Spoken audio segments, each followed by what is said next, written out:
முஸ்லிம் திருமணங்களில் என்ற ஆடல் பாடல் நிகழ்ச்சிகள் இல்லையா? முஸ்லிம் திருமணத்தில் இன்று ஹிஜாப் இல்லை, முஸ்லிம் ஊர்களிலும் கூட இல்லையா? அன்னிக்காஹு மின் சுன்னதி, திருமணம் உங்களின் கலாச்சாரம் அல்ல, ஊரின் வழக்கம் அல்ல. ரசூல் சொன்னது திருமணம் என் வழிமுறை. தொழுகையை ரசூலின் சுன்னாவின் அடிப்படையில் தொழுவீர்கள். என் ஊரின் கலாச்சாரத்தில் தொழ வேண்டியதுதானே? ஏன் தொழுகை ரசூலின் வழிமுறையில் தொழ வேண்டிய சுன்னா? இப்ப திருமணம் மட்டும் ரசூலால் உங்களுக்கு எழுதி கொடுக்கப்பட்ட விதிவிலக்குள்ள சுன்னாவா? அது செலவுகள் குறைத்து நிறுத்தப்படும் திருமணம் தான் அல்லாஹ்வின் பரக்கத் பொருந்திய திருமணம். லட்சங்களும் கோடிகளும் இன்று செலவழிக்கப்படுகிறது திருமணங்களுக்காக, வரதட்சணை என்ற பெயரில். அதெல்லாம் முடிஞ்சிருச்சு. அன்பளிப்பா கொடுக்கிறோம். இன்னைக்கு நாங்களே முன் வந்து கொடுக்கிறோம். நீங்க கொடுப்பீங்க. அந்த தெருக்கோடியில் வசிக்கக்கூடிய ஒரு ஏழை குடும்பத்தின் பெண் நீங்கள் கொடுப்பதை பார்த்த உள்ளம் என்ன நினைக்கும்? என்ன விரும்புவாள் அவள்? Wedding photography, pre wedding photography. இன்னைக்கு முஸ்லிம் குடும்பங்களில்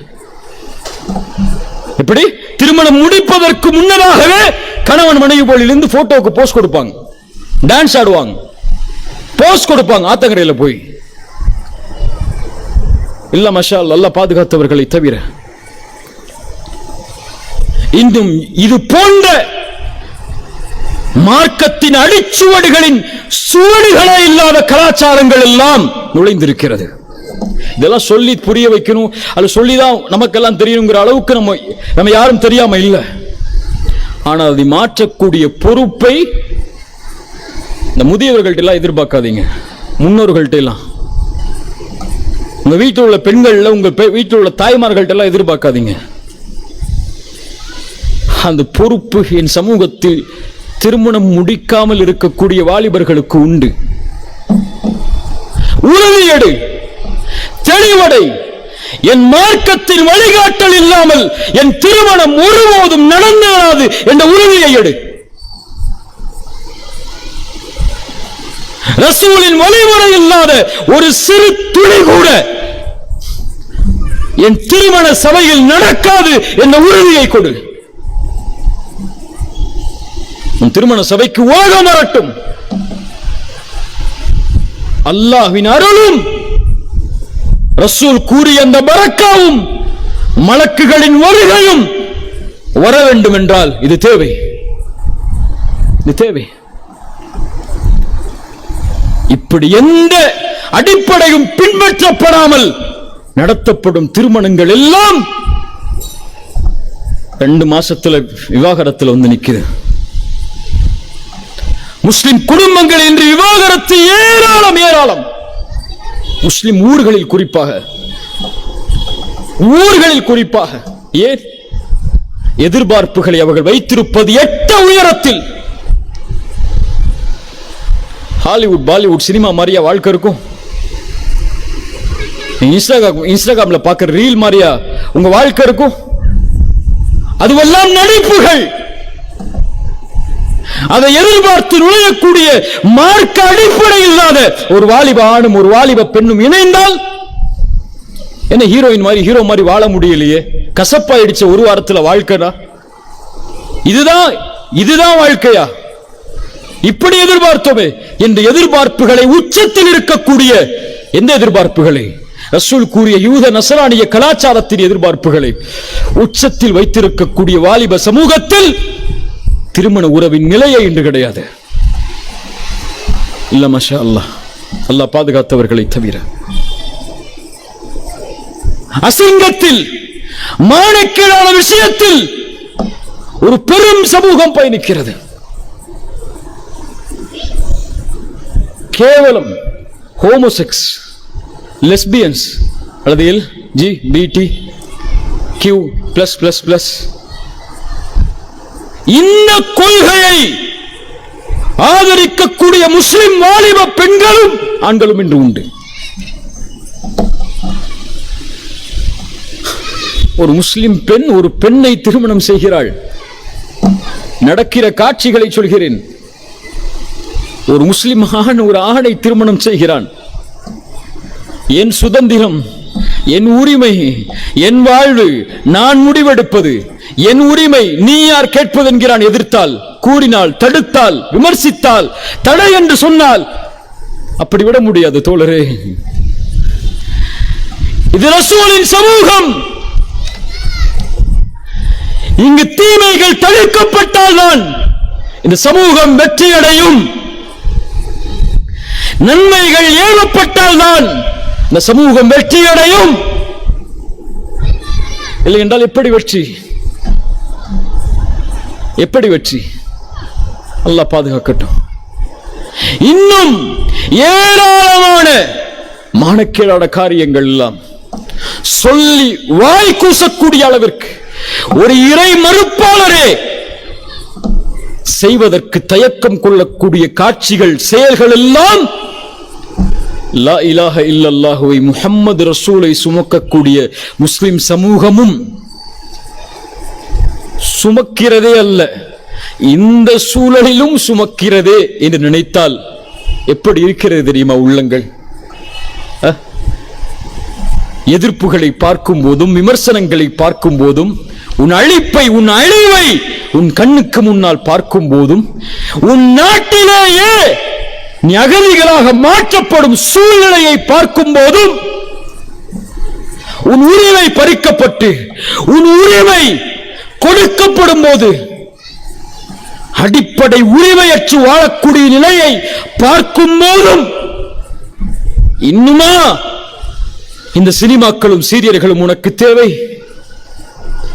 இன்னுமா இந்த நடிகர்களும் நடிகைகளும் உனக்கு தேவை? ஒரு முஸ்லிம் மது குடிக்கிறான் என்றால் கேவலம் இல்லை. ரசூலுல்லாஹ் சொன்னார்கள், ரசூலின் சாபம் உண்டாகும். மது குடிப்பவன், மதுவை வாங்குபவன், மதுவை விற்பனை செய்பவன், மதுவை சுமப்பவன், மதுவை ஊற்றி கொடுப்பவன், மதுவை சுமப்பவனுக்கு உதவி செய்பவன் என்று 10 பேரை பட்டியலிட்டு சொன்னார்கள். இவர்கள் எல்லோர் மீதும் அல்லாஹ்வுடைய தூதரின் சாபம் உண்டாகும். என் சமூகம் மதுவை கொடுக்கும், அதற்கு வேறொரு பெயரை வைத்துக் கொள்ளும், அவ்வளவுதான். என்ன பெயரை வைத்துக் கொள்ளும்? சிகரெட் என்று ஒரு பெயரை வைத்துக் கொள்ளும். சிகரெட் குடிக்கிறது ஹலால். யார் சொன்னது? கூகுள் முஃப்தியா? யார் சொன்னது? எந்த முஃப்தி சொல்லியிருக்கிறார்? எந்த ஆலிம் சொல்லியிருக்கிறார்? ரசூலுடைய காலத்தில் இருந்து இன்று வரை ஒரு ஆலிம், ஒரு மார்க்க அறிஞருடைய ஃபத்வா சிகரெட் பிடிக்கிறது ஹலால்னு இருக்கா? மக்ரூஹ், மக்ரூஹ்னு சொல்லியிருக்காங்க. மக்ரூஹ்லாம் செய்யலாம். என்ன மக்ரூஹ்? மக்ரூஹ்னா என்ன? மக்ரூஹ்னா என்ன? வெறுக்கப்படக்கூடிய காரியம். வெறுக்கப்படக்கூடிய காரியம் ஹலாலா மார்க்கத்தில்? முதலில் எதை அனுமதிக்க பார்க்கிறீங்க? கோடி உயிர்களை, லட்சம் உயிர்களை பறிக்கக்கூடிய ஒரு புகை பழக்கத்தை தயாரிப்பவனே என்ன எழுதியிருக்கான்? என்ன எழுதியிருக்கான்? சினிமா பாக்குறீங்கல்ல, தியேட்டர்ல முதல் இன்ட்ரோடக்ஷன் என்ன? எல்லாருக்கும் தெரியும், சும்மா சொல்லாதீங்க. இன்ட்ரோடக்ஷன் என்ன? புகை பழக்கம் கெடுது இல்லையா? என்ன எழுதியிருக்கான் பாக்கெட்ல? Smoking kills. இது உன்னை கொல்லும். உன்னை கொல்லக்கூடிய ஒன்றை அல்லாஹ்வுடைய தீன் அனுமதிக்கும் என்றால் அது சுத்தத்தை நீ கழிப்பதாக இல்லையா? அது கெடுப்பதாக இல்லையா? சரி, மக்ரூஹ்னு சில அறிஞர்கள் ஃபத்வா கொடுத்திருக்கிறாங்க. எத்தனை அறிஞர்கள் ஃபத்வா கொடுத்திருக்கிறாங்க? பெரும்பான்மை அறிஞர்கள் எல்லோரும் சொன்ன ஒரே ஃபத்வா, புகை பழக்கம் முழுவதும் ஹராம். ஹராம், ஹராம். அது குட்கா, இன்னும் இன்ஜெக்ஷன் வடிவில், மாத்திரை வடிவில், எந்த வடிவிலும் இன்று பழக்கத்திற்கு அடிமையாகக்கூடிய, வியாபாரம் செய்யக்கூடிய, அதை விற்கக்கூடிய, தொழில் செய்யக்கூடிய மக்களாகவே ஒரு சமூகம் பயணிக்கிறது என்றால், போதைக்கும் பெண்களுக்கும் எந்த ஒரு சமூகம் அடிபடையுமோ, இது மார்க்க தீர்ப்பல்ல, உலகத்தின் நியதி அது. அந்த சமூகத்திடம் இருந்து போராடும் குணமே செத்துவிடும். உணர்வு பறிக்கப்பட்டால் அடுத்த நாள் காலையில சினிமாக்கு ஃபர்ஸ்ட் டிக்கெட்ல உட்கார்ந்துருப்பான். அங்க பலஸ்தீன்ல போராடிட்டு இருப்பாங்க, சிரியால போராடிட்டு இருப்பாங்க, ஸ்டேட்டஸ் வைப்பான். வச்சுட்டு அடுத்த நாள் காலையில விஜய் படத்துக்கும் அஜித் படத்துக்கும் டிக்கெட்டுக்காக வாசல்ல நிப்பான் சினிமா தியேட்டர்ல. ஏன்? உணர்வு அவ்வளவுதான் அவனுக்கு. அது ஒரு உணர்வு கடத்தல். ஹிஜாப் தடை செய்யப்படும், ஸ்டேட்டஸ் வைப்பான், என் உயிரை கொடுத்துருவோம், இரத்தத்தின் மேல் தான். கட்டிட்டீங்களா? கட்டிட்டீங்களா? எங்கள் உயிர் மூச்சு இருக்கும் வரை கட்ட முடியாதுன்னு சொன்னீங்களே, எங்கள் இரத்த துளிகளின் மேல்தான் கட்ட முடியும்னு சொன்னீங்களே, கட்டிட்டீங்களா? எத்துணை ஆண்டுகள் போராடினீர்கள், எத்துணை கோடிகளை செலவழித்தீர்கள், என்னாச்சு? என்னாச்சு? சுப்ஹானல்லாஹ்.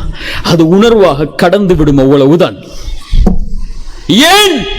அந்த சமூகம் மூழ்கி இருப்பது இங்கே வேறொரு விஷயத்தில், வேறொரு விஷயத்தில். ரசூல் விமர்சிக்கப்பட்டாலும் ஸ்டேட்டஸ் வைப்பாங்க, எங்கு முஸ்லிம் சமூகம் சோதிக்கப்பட்டாலும் ஸ்டேட்டஸ் வைப்பாங்க, யார் மரணித்தாலும் ஸ்டேட்டஸ் வைப்பாங்க. வெறும் வாட்ஸ்அப், ஃபேஸ்புக் அல்லது இன்ஸ்டாகிராம் இது போன்ற சோசியல் மீடியாக்களில் உணர்வை வெளிப்படுத்தக்கூடிய வெறும் உணர்வாளர்களாகத்தான் ஒரு சமூகம் உருவாகும். பெண்களுக்கும் போதைக்கும் ஒரு சமூகம் அடிபணிந்து விட்டால்